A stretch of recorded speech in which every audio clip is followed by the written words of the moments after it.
गणपती बाप्पा मोरया हा केवळ एक उच्चार नाही, ही आहे श्रद्धेची हाक. आणि या हाकेला प्रतिसाद देणारा तो एकमेव देव म्हणजे विघ्नहर्ता श्री गणेशा. 22 जानेवारी 2026 दिवशी येत आहे ती माघ शुद्ध चतुर्थीला माघ गणेश जयंती. गणाधीशाच्या अवताराचा, बुद्धी आणि विवेकाच्या जन्माचा दिवस आणि माणसाच्या आयुष्यातील अडथळे दूर करणाऱ्या शक्तीचा पवित्र दिवस. अनेक जण विचारतात, भाद्रपदात गणपती येतात, मग माघ गणेश जयंती इतकी विशेष का? या प्रश्नाचं उत्तर केवळ शास्त्रातच नाही तर आपल्या जीवनात दडलेलं आहे. लग्न जुळत नाहीत, पैसा अडतो, घरात सतत क्लेश होतात, मन अस्वस्थ राहतं. अशा वेळी माघ गणपतीची उपासना का चमत्कार घडवते? का या दिवशी केलेला उपवास, जप आणि संकल्प अनेक पटींनी फलदायी ठरतात?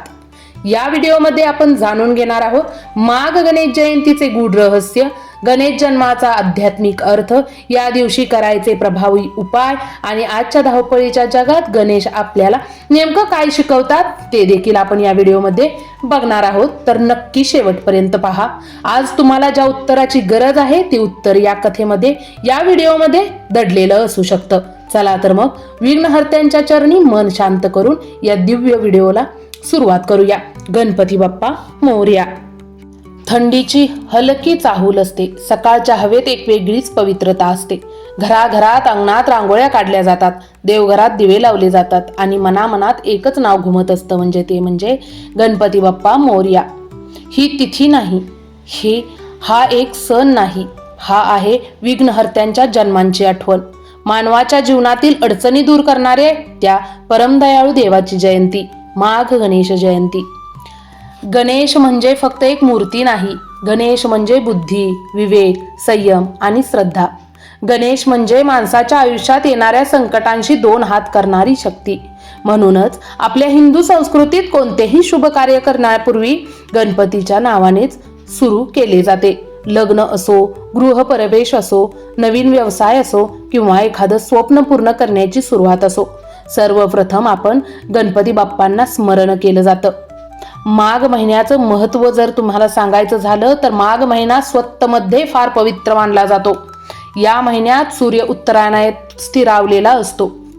निसर्गामध्ये सात्विक ऊर्जा प्रचंड प्रमाणात असते. शास्त्रानुसार माघ महिन्यात केलेली साधना, उपवास, जप, तप अनेक पटींनी फलदायी ठरतात. आणि अशा या पवित्र माघ महिन्यात शुद्ध चतुर्थीला भगवान गणेशांचा अवतार झाला. म्हणूनच त्या दिवसाला आपण माघ गणेश जयंती म्हटलं जातं. भाद्रपदात आपण गणेश उत्सव साजरा करतो, पण माघ गणेश जयंती ही गणेशांचा आध्यात्मिक जन्मदिन मानली जाते. या दिवशी केलेली गणेश उपासना विवाह अडथळे दूर करते, घरातील क्लेश कमी करते, पैशाची अडचण दूर करते, संतती प्राप्तीसाठी विशेष फल देते, विद्यार्थ्यांना बुद्धी आणि स्मरणशक्ती देते. अनेक नाथ संप्रदायातील संतांनी माघी गणपतीची उपासना फार महत्त्वाची सांगितली आहे.